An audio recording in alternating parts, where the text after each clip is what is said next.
terms of format of things we do is basically, I mean, I'm just here to serve, open to any sort of questions, and then often we sort of have an activation exercise, or we just look to engage somewhere in the realms of heaven. So no, it's straight open. If anyone's got anything they want to share, I mean, those that went last time, I think we went to the judgment seat. Did you get any? Got any feedback from that?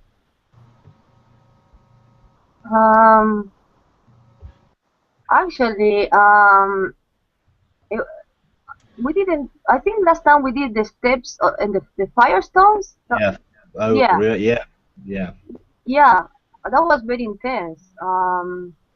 It was every step we did was very intense. I really felt every fruit of the spirit as we were stepping each stone. Um, it was really intense. I mean, I never experienced nothing like that. The only thing I was still working on it is like when you ask us to see our names in the thrones. For some reason, it was hard to me to see the name, but I saw the throne and I see it on the throne. But for some reason, I couldn't really see clear the name. So I've been asking God for that. I really want to see my name, but Oh, good. very powerful, yeah. Let's see. What about you, Pam? Did you Yeah, it's been a crazy couple of weeks. You know, one thing that I really benefit from our last time was where you talked about lie busting and going into the court. all right, yeah. I told you a few people had asked me to take them into the court, and I got some guidance from you. Well, we did that, and after this one lie bust, we, were led to go into the court, and I was there to sense and see, and we had to really demand for the accusers to come in because there was resistance. Yeah. And I was very shocked because there was a dragon. Okay. And I was, it just shocked me. The dragon was dragged in and held down.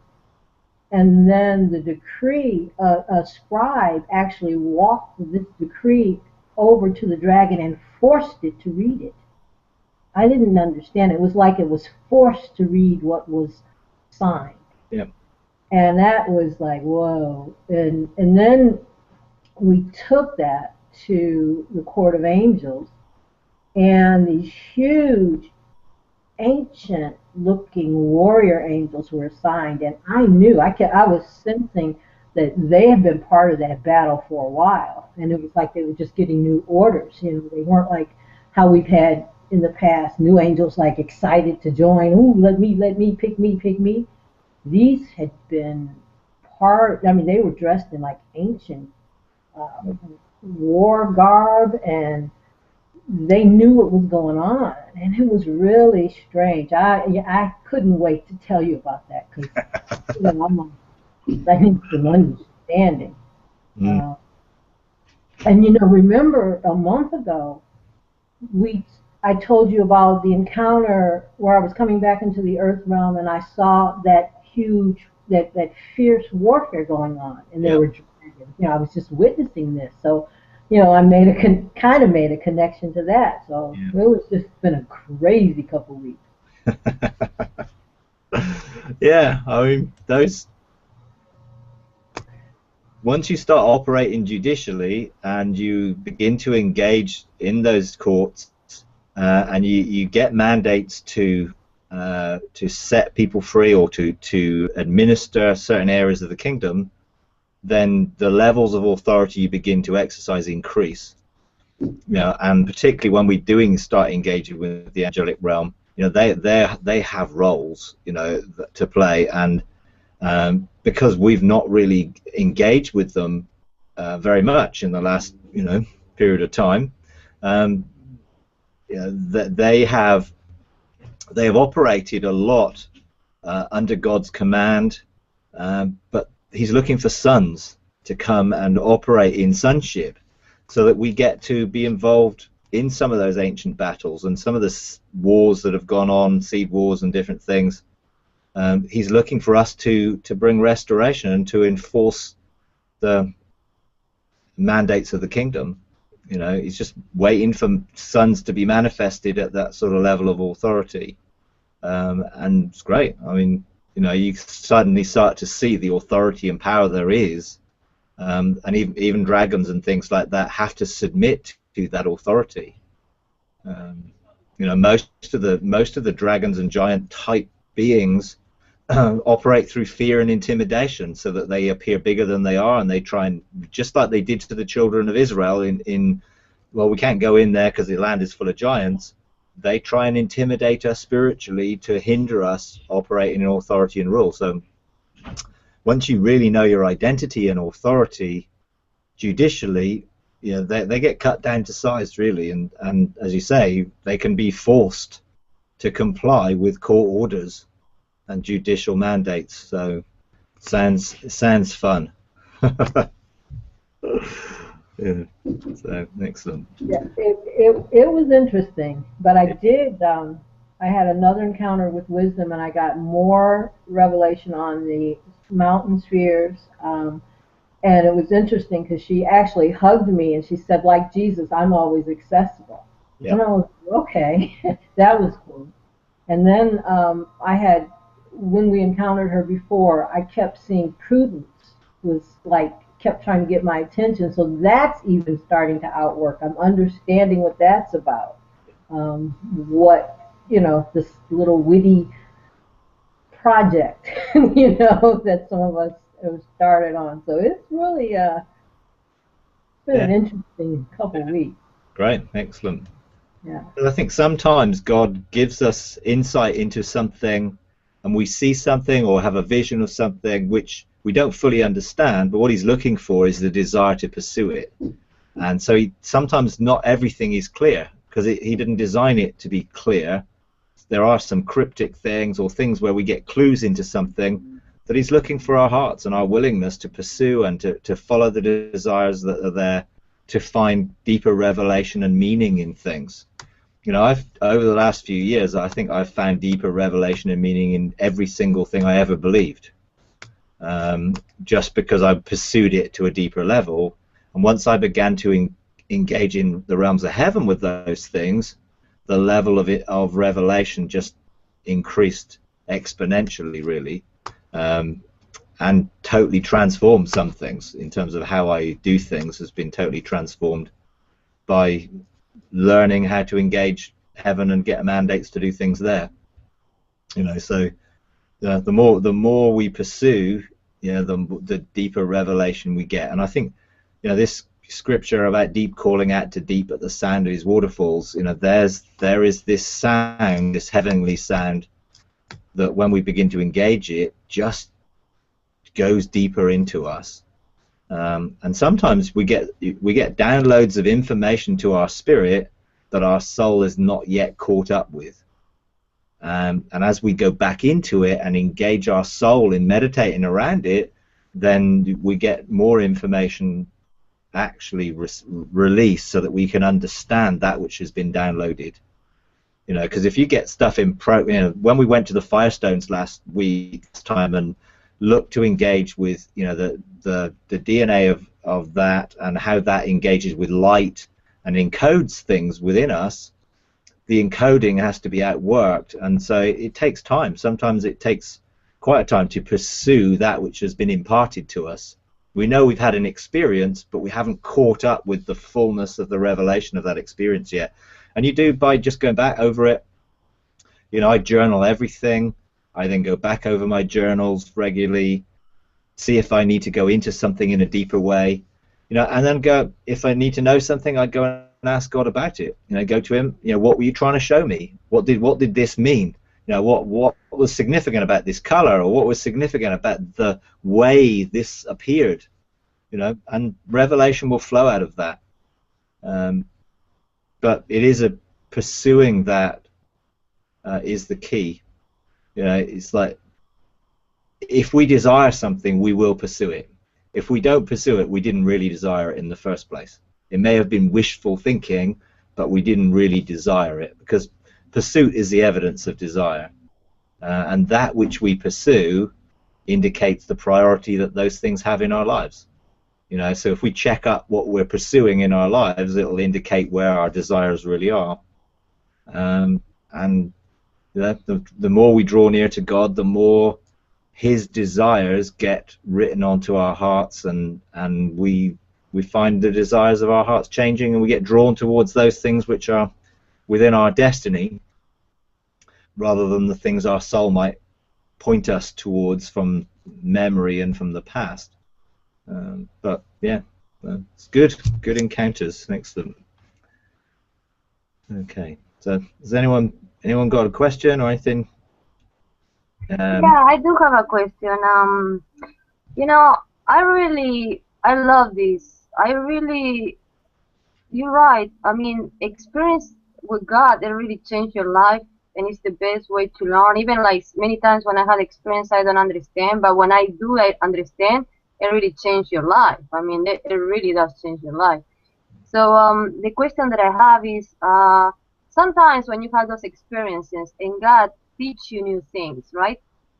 How you can manifest what you learn in heaven on earth? Because some things that God teach you in heaven, they're like really up there.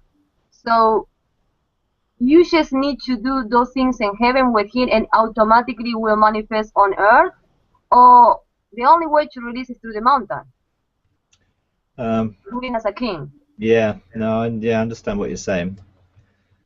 I mean, there are things that you experience in the realms of heaven that have to be outworked there first, and so, you know, your kingdom come, your will be done on earth as it is in heaven, and we get to establish the as it is. And so, operating in our heavenly mountains, those, you know, our position and authority there within the kingdom of God, we release mandates, and we release the authority that we've been given practically by what we say, in terms of what we declare, what we call forth, what we call into being that doesn't necessarily exist yet, by assigning angels to what we've been shown there.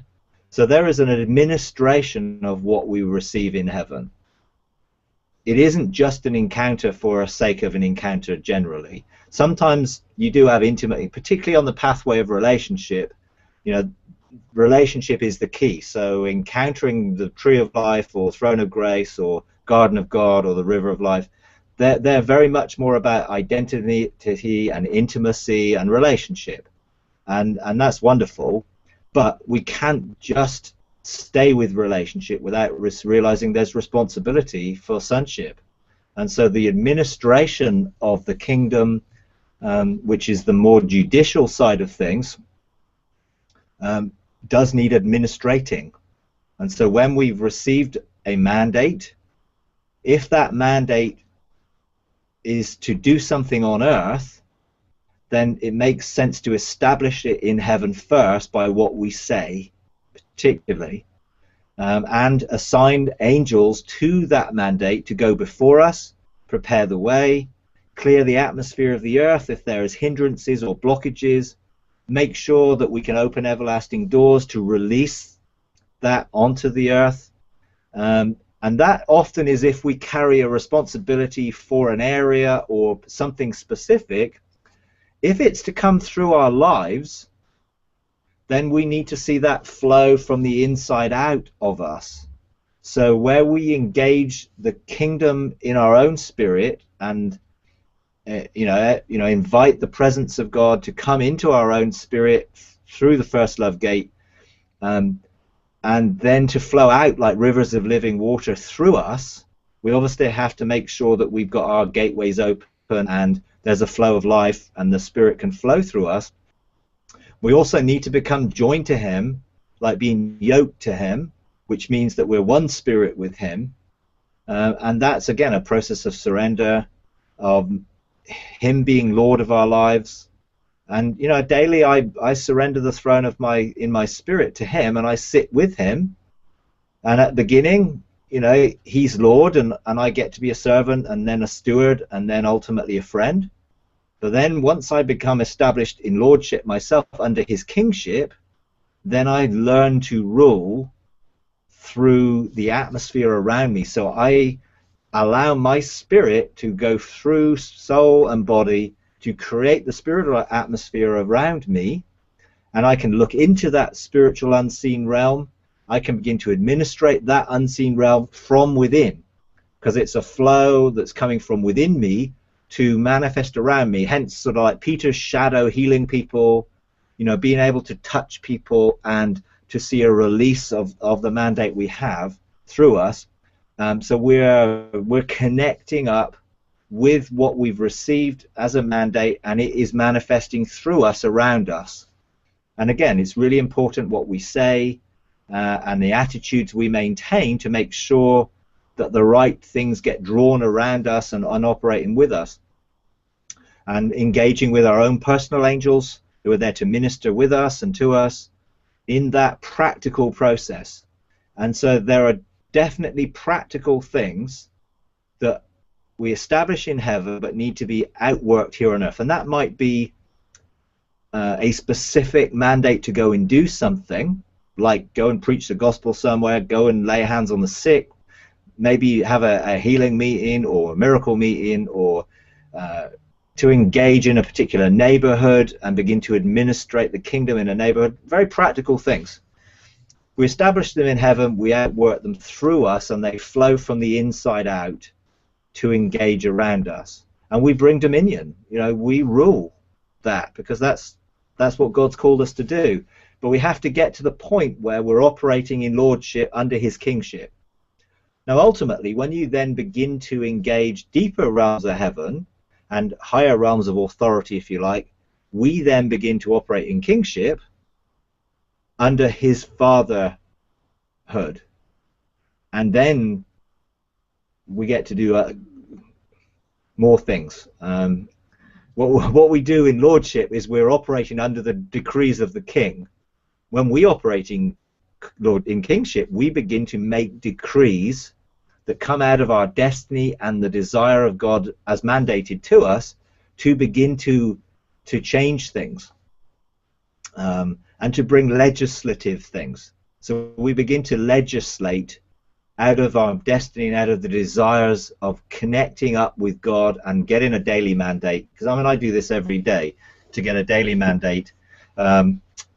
Ultimately, when we are matured into sonship under his fatherhood, then we get to release creative stuff. You know, and there aren't too many people who are doing that stuff right now. You know, I've had a few forerunner experiences of that in terms of out in the galaxies and birthing things from my heart and out of my innermost being and things like that. And I think, you know, in the age to come, we'll get to do some pretty amazing stuff. You know, but there is stuff we need to do now as well.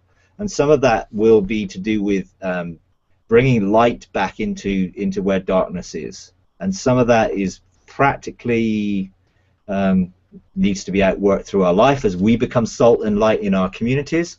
Actually, some of it is in the cosmos where the angels fell and there's darkness because those angels of light, a third of them fell. So there's some work to be done in establishing cosmologically, if you like, things back to its original purpose and intention. And we start to do some of those things once we engage at that level.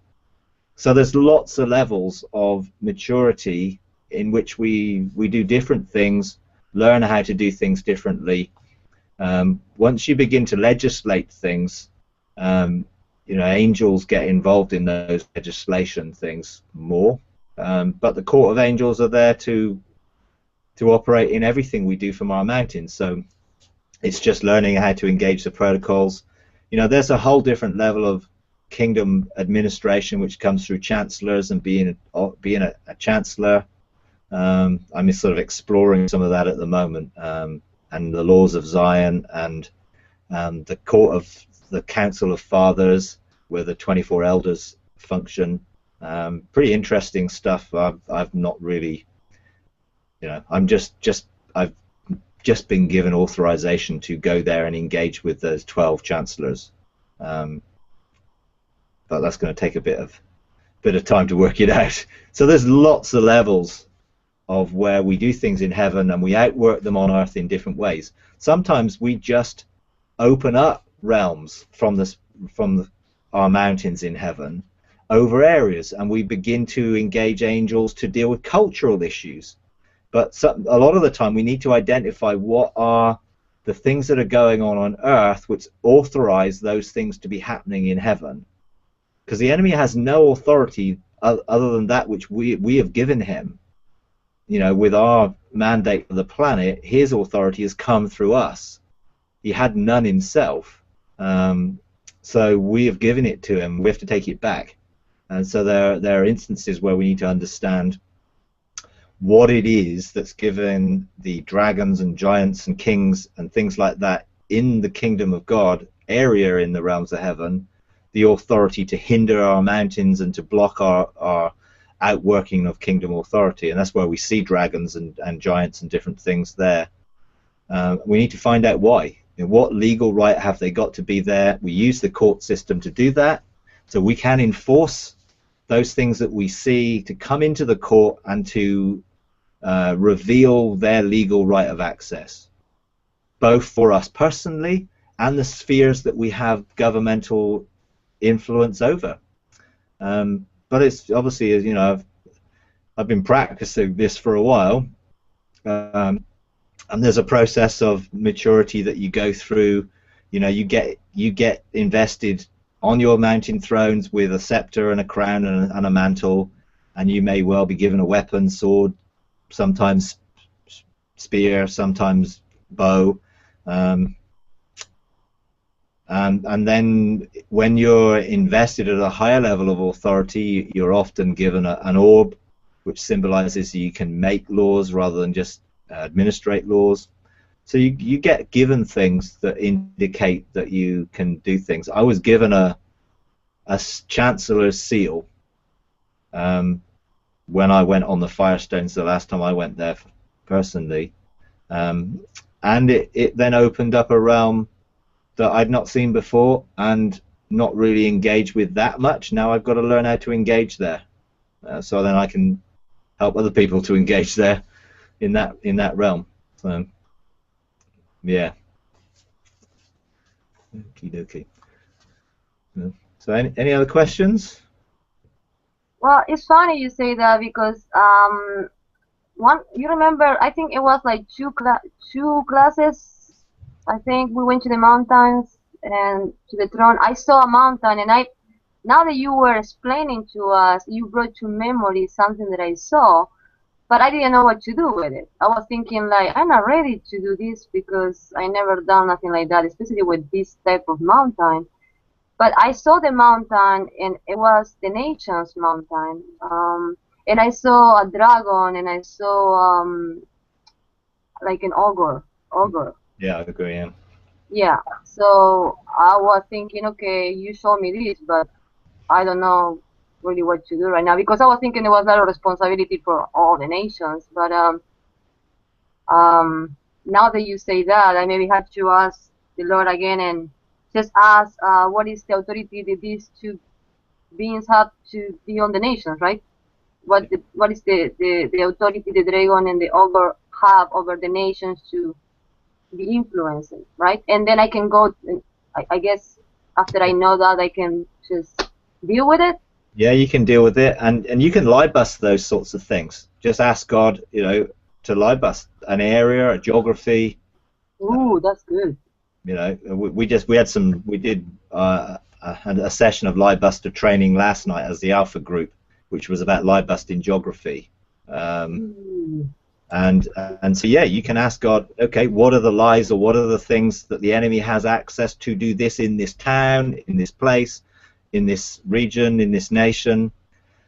It depends really on whether the things that you're seeing are things that are to do with you and why they're hindering your authority. They don't necessarily always, because it's your mountain in that area that you're looking at. It's your sphere of influence and authority that you're looking at in that what you've seen. Because there are many different levels of authority that will happen in the nations and in different nations and different things, and we operate at the authority level that we've been given. And that might have very different levels of administration that you can use. And so the ogres or the things may well be things that in your life have permitted them to block your mandate and sphere, not necessarily the whole nations. And so, it's finding out what it is. Why is there a dragon stopping you ruling on that mountain? Why is there an ogre? Why are these spiritual beings there? And go to the courts and demand them to tell you.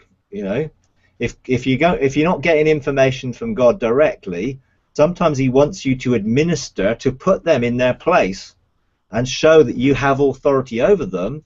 But if they have a legal right and therefore they're not operating under the authority or being moved from those areas because you're ruling, you need to find out why.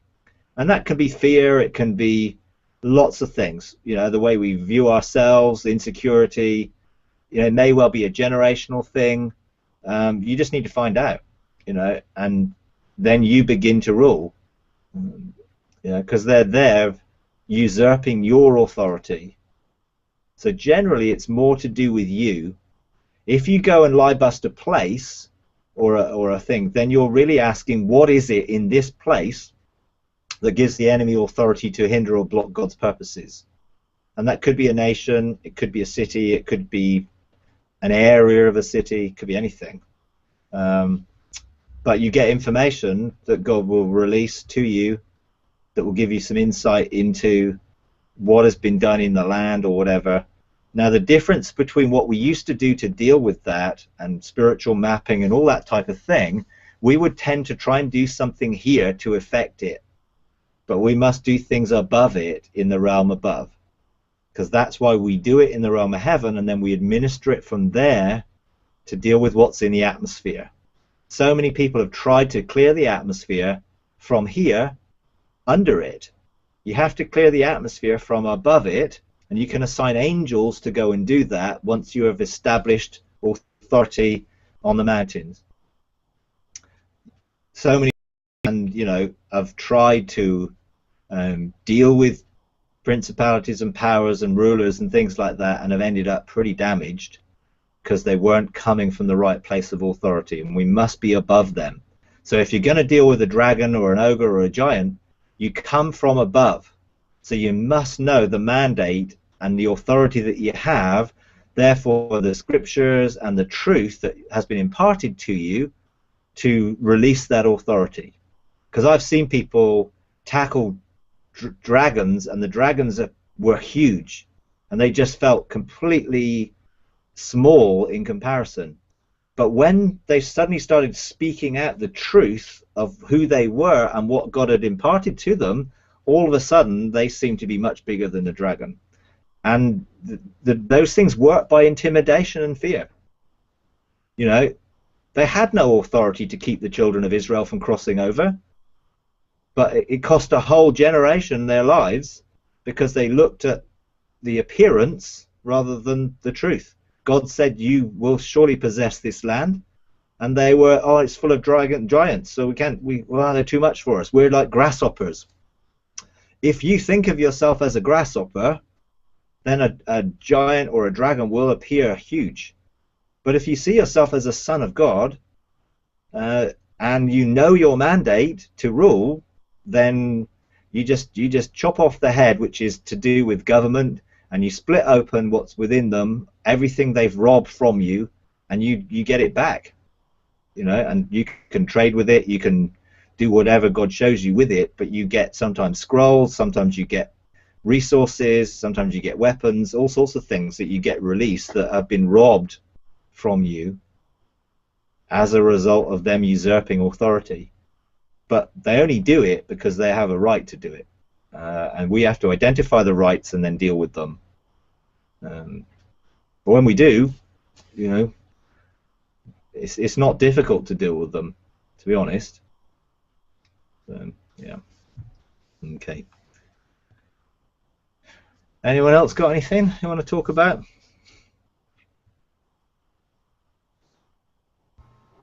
Okay, I was waiting. Um, During a live bust, um, there was something shown from generations past that my generations kept these trophies, and it caused this revenge curse, et cetera, and all that was busted. And it was quickened in my spirit to trade those trophies to the Lord, to bring them, take them to the trading floor, trade these. But I'm like, I still have no understanding. Is it something that I have to get from the, enemy's lair, or is it something? I mean, I have no clear understanding where they're kept. I mean, the generations were free. We got this huge breakthrough, but now I'm like, so where do I get these things from? So I have to seek more, but I'm wondering if you have an opinion on that. Well, I certainly have been to where the enemy has kept them. We used to sing a song years ago called "We Went to the Enemy's Camp and We Took Back What He Stole from us." And so the enemy has a trophy room. You access it through Wisdom's Heights, through one of the doors there, to go under the earth. I've been there a number of times. There's people's destinies there. There are people's mantles there that have lost them. There are generational heritage that belongs to us that has been robbed for generation, because most generations don't pass things on to the next, so that they're there. The enemy's robbed them. We need to pass things on to the next generation. So that's where I personally have been to get a restoration of things that have been robbed generationally. Again, I was given authority to go there by Wisdom, given us sort of a staff. I have taken a few people there. If it is something which is generational, that's where I've found it. If it is within dragons or giants or other things like that, then you can get them from within them when you kill them and deal with them.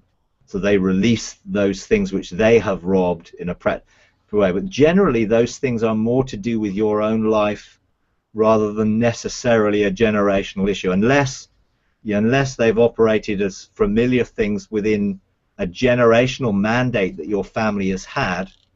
But as I say, unfortunately, most of us aren't second, third, fourth generation things. We all have to start at scratch, so we've missed out a lot. But I would go there, or in terms of trading them, yeah, it's a good thing to do.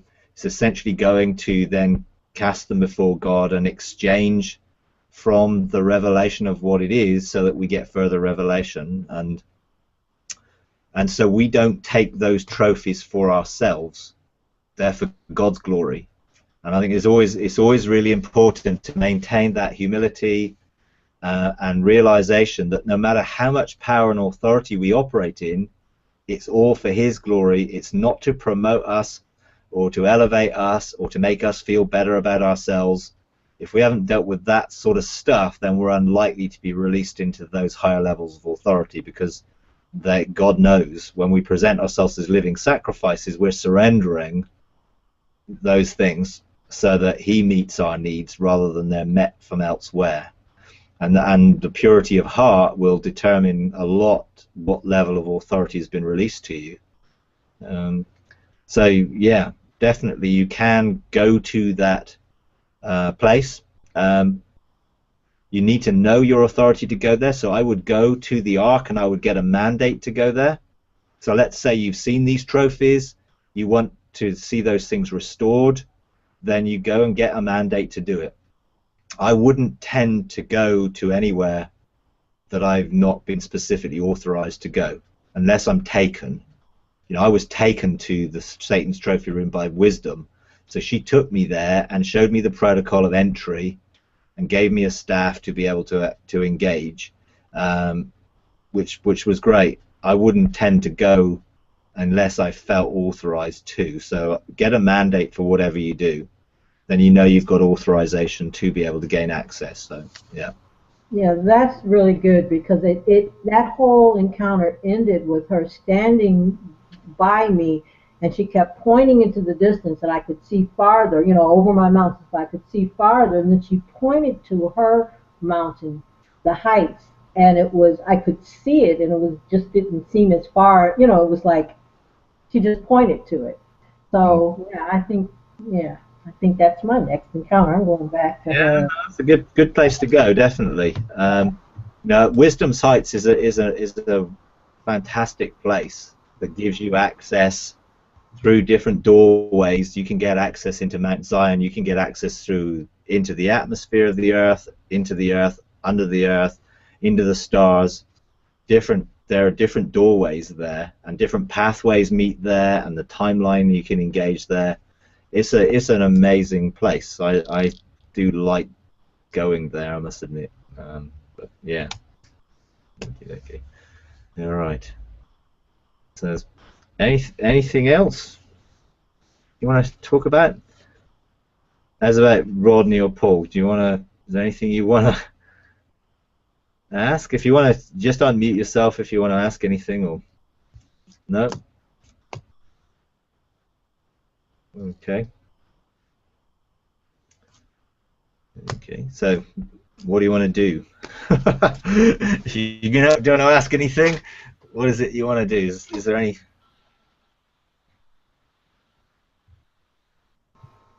I was going to ask you because I hear you talking about the mantles, the mantle room. Yeah. I I never hear about that. Is that the same place that you just were talking about? The same place where you recover things, so it's a completely different room. You can just go and ask God for a mantle. Completely different place. Yeah. The mantle room is in the realm of heaven. One of the rooms within the mountain of God, and it contains mantles. And mantles are cloaks of authority and power to deliver certain kingdom things. Some of those mantles from previous generations, because of sin and failures in ministry and in people's lives, have been stolen by the enemy. And so we can reclaim some of those back, but there are fresh mantles there for us. There are mantles that are similar to men in white linen of the past that you can engage in there. It's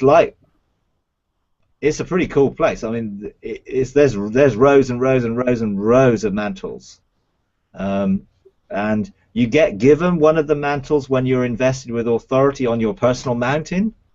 But there are other mantles there which you can have released, and you can, if you've been authorized, you can go there and you can release mantles to others as well in ministry settings. Sometimes the men in white linen turn up in places with mantles to release because they want to pass on their mantle to others. And so, you know, we have 12 men in white linen associated with the ministry here that we engage with, and they help out quite a lot and give us insight into sometimes the mistakes they made, and so we don't make the same ones. You know, they're there around us, surrounding us. We can engage with them. But certainly the mantle room is a cool place. There's also, I think, what Mike Danforth calls the wardrobe room, where we get dressed with our authority and our identity, and that's more like, you know, like the prodigal coming back to the Father and getting a ring of sonship and new robes and everything. There's a place in heaven where you can go and be robed with your identity and your redemptive gift identity, that sort of stuff, which is another cool place. Which some of that does release the name. You know, you were saying you found it difficult to see the name that was on your throne above the river of fire. In Revelation, it talks about having a white stone with a new name that only he who's given it knows.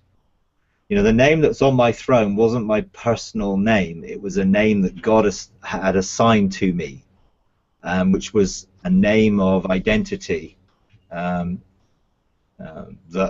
you know, sometimes you get those things revealed when you engage in encounters and experiences around that.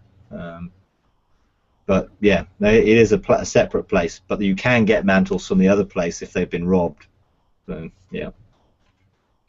Awesome. It will be good to go visit the place sometime. Yeah. So I Yeah. need to let Wisdom to take me there, or can you take us there? Or I don't Um, know. yeah. You can engage there. Okay. Um, some of it depends on,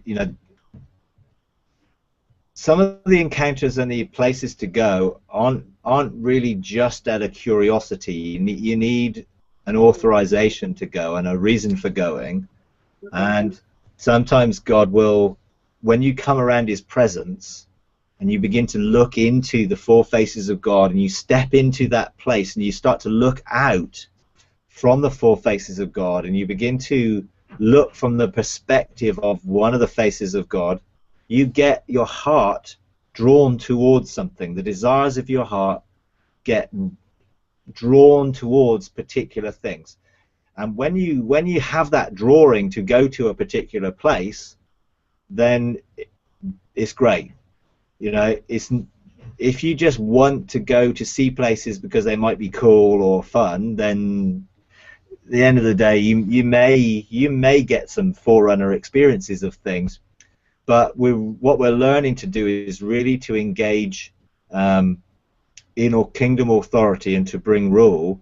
So if you need a mantle for your mountain, or for a particular mountain, let's say the mountain you were talking about earlier, which had things, if you need a mantle to give you authority to deal with a dragon or an ogre or a giant or something, then that's a really good encounter to get, because you get the authority, you'll get revelation of the authority you have with that mantle, and then you can just release that and use it to rule, because mantles give us authority to rule.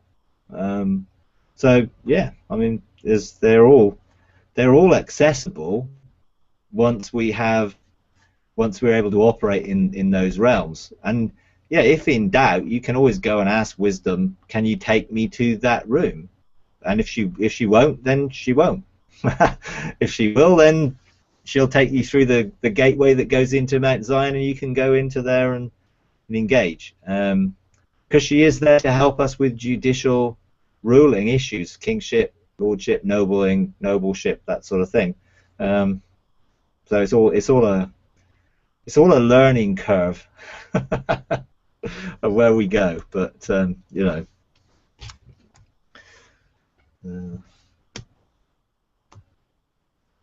Thank you, Mike. okay, you're welcome. Yeah. Okay. Well, we've got a quarter of an hour or so. So I mean, we can look to engage and step into there. Maybe we look to go and engage with Wisdom and see where she wants to take you. That'd be a good place to go. If you want to do that. Okay.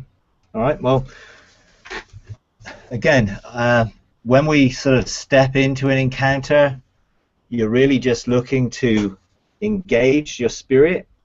Sometimes that encounter will flow through your imagination screen. You'll see something as a picture or vision, and you'll walk through it.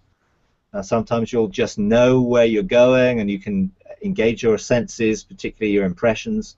And sometimes it may be totally visual, and you're walking into the vision. That's fine.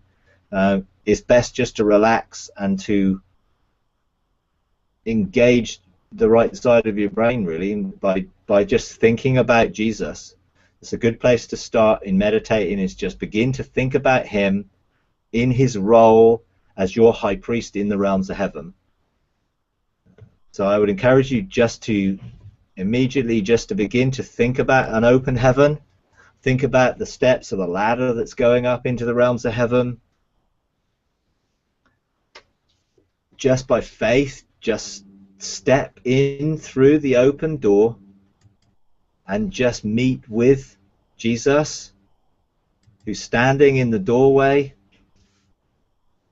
ready to be our high priest and to bring us through the veils that he's opened. So I'd encourage you just to surrender your heart to him as a living sacrifice and ask him to prepare you to engage with him today.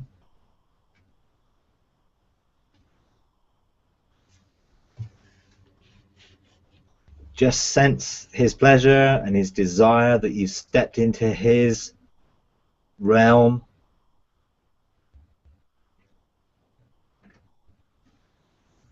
Just feel the atmosphere of heaven, the freedom of it, the fragrance, the sounds.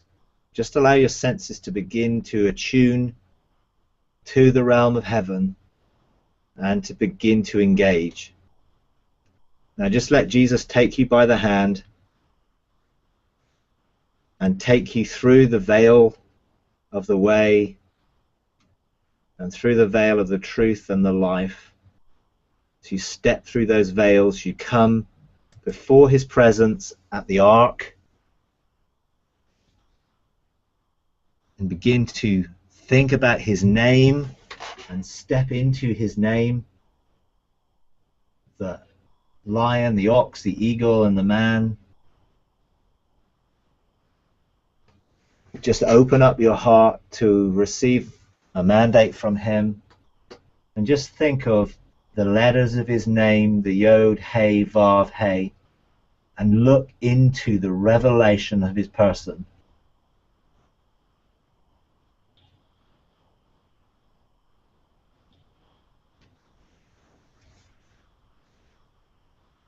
And just sense his presence there.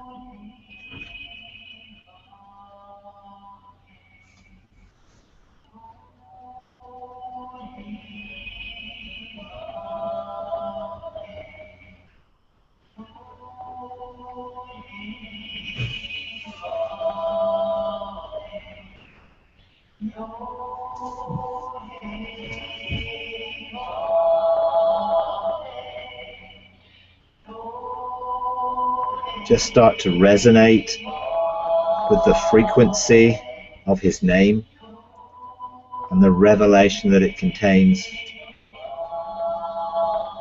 And open up your heart and step into his presence.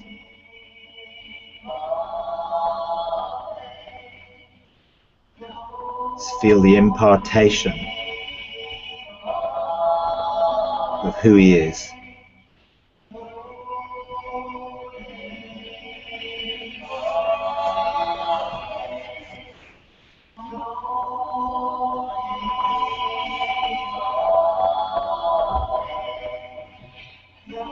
You may feel drawn to one of the faces of God to begin to look out from the perspective of the lion, the kingly function, or the ox, the prophetic function, eagle, the apostolic function, or the man, the priestly function. The light of the revelation of his presence, you just start to absorb and come into alignment and agreement with.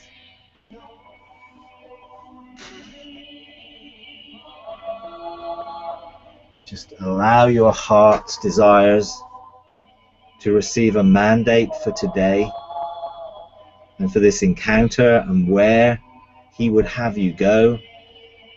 Just let your desire of your heart be transformed as you're drawn near to him, as he imparts that to you, your authorization for today.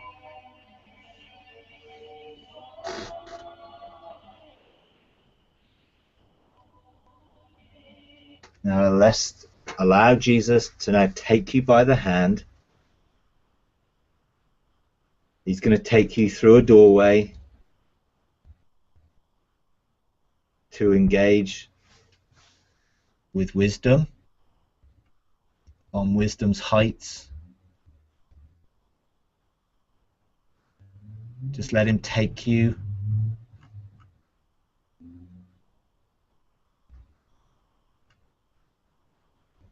As he brings you before wisdom.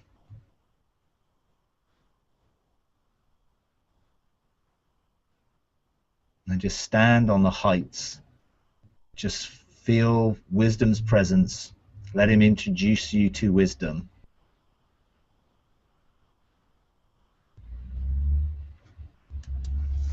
that place where wisdom's pillars, where the paths meet, where there are doorways. I just encourage you to look into wisdom's eyes and look into the depth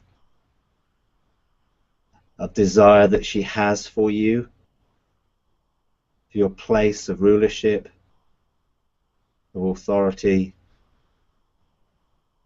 Just allow her to impart to you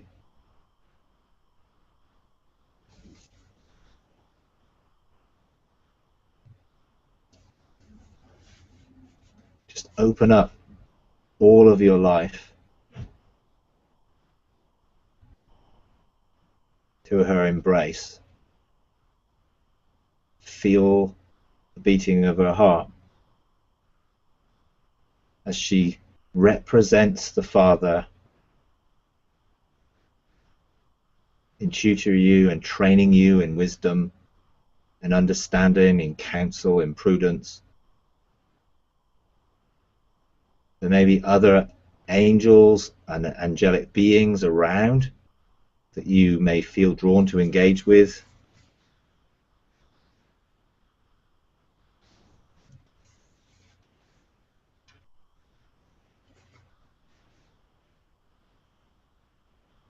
Now just share the desires of your heart, that which may have been imparted to you as a mandate, with her. The desires that your spirit releases for where you want to go, what you want to engage in, whether it is the mantle room, whether it's into Mount Zion and the throne of God, whether through one of the doorways that would engage you. Just open your heart and just allow wisdom to take you now to follow the desires of your heart. You may want to go through one of the doorways. You may want to go through the gateway into Mount Zion, but just allow her to be your guide. And we're just going to give some time just to explore where she would have you go.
Now just allow wisdom to bring you back through the door, bringing with you an impartation of the revelation in your spirit, that which you've seen, felt, experienced.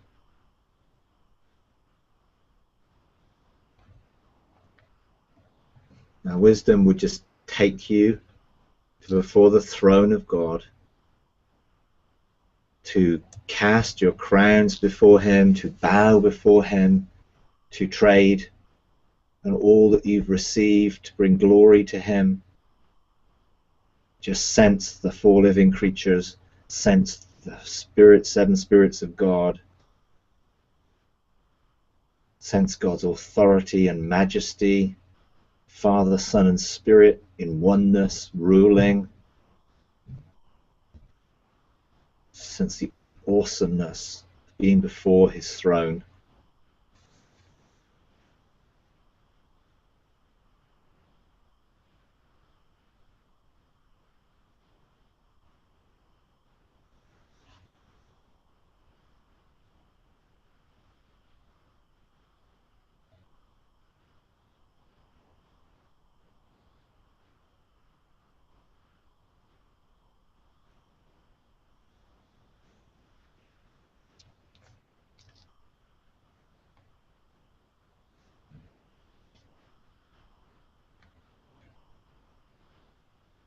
You can stand before him as he reveals himself as the Lion of the tribe of Judah, the King, with his kingly scepter, his authority.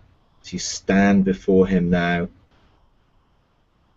as he releases authority to you, imparts authority to you.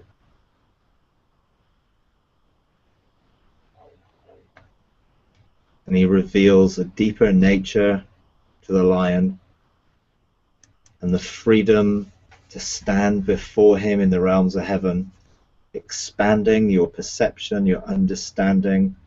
Feel the vastness, the freedom, the liberty of being before the King as he looks longingly at you, the desires that he has to bring you into a place of security, peace, and rest,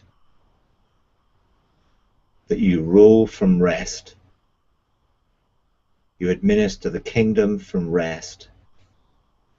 So allow his peace, the peace which goes beyond all human understanding, just to come over you, to envelop you, as you just feel that you can, as a child before him, lie down on him as the Lion in its total security, total peace, intimacy, rest, wholeness.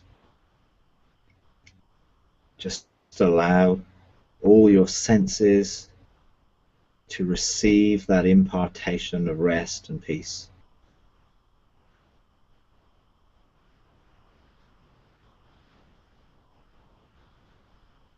It's your mandate to rule. All those who are weary and heavy laden, come to me and find rest. Take my yoke upon you. Learn from me. I'm gentle, I'm humble in heart. Learn to be at that place, that seat of rest.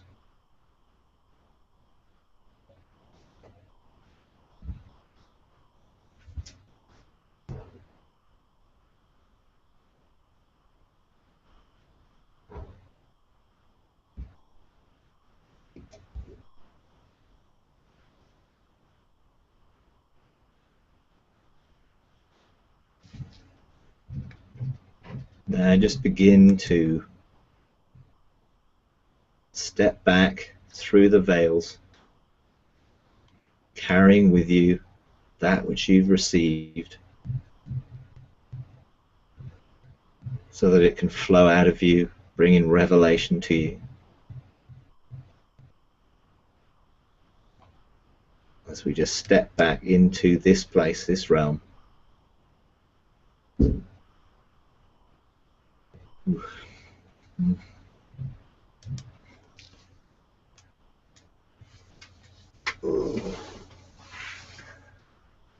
Well, I had a pretty good encounter there anyway, so don't know where it happened with you, but I had a good time. Went to a place I've not been before, which is cool.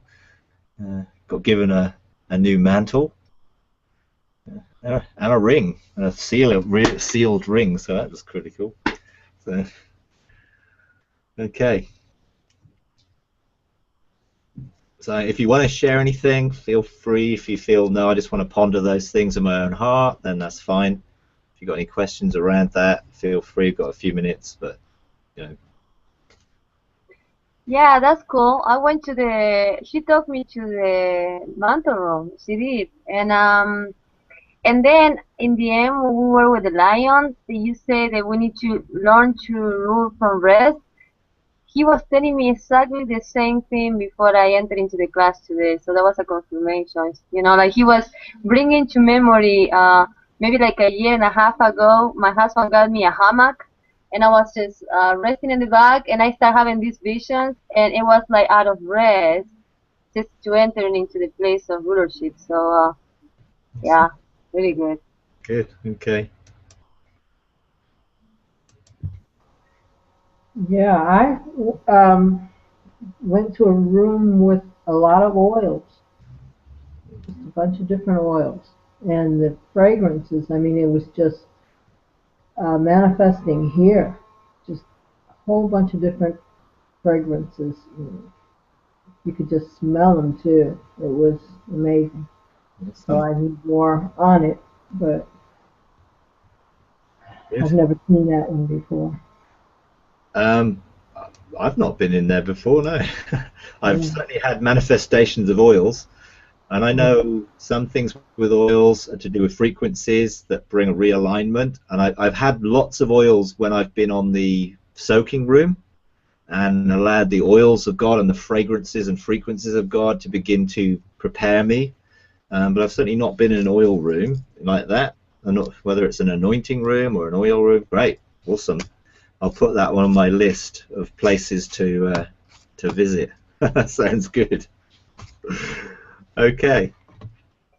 Also, what happened is like in the mantle room, it was a connection to the room to like a library, and she took me to this library, and then she gave me a big book. So I was kind of chewing on it. Eat it. I want to eat it, so I started chewing and I started eating it. And when that mantle was placed on it, I did smell peculiar aroma. It manifests even in the room. I never smelled that aroma before, but it came with in a fragrance that mantle. Okay, Yeah, good. so that was really neat. Yeah. Excellent. Very good. That's great. Very good. Okay.